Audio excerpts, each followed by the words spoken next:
के मम्मी, ए गणेश के मम्मी, छोड़ा भांग तू राजा पिया गन्ना। गणेश के पापा हमसे ये भांग पिसाएगा। नहीं खाएम खोआ मेवा नहीं मिसरी मलाई,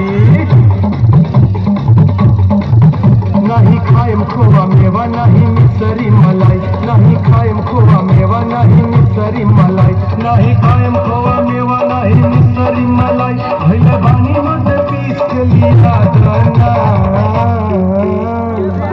ए गणेश के मम्मी, ए गणेश के मम्मी, बस पाभर भांग खिया द।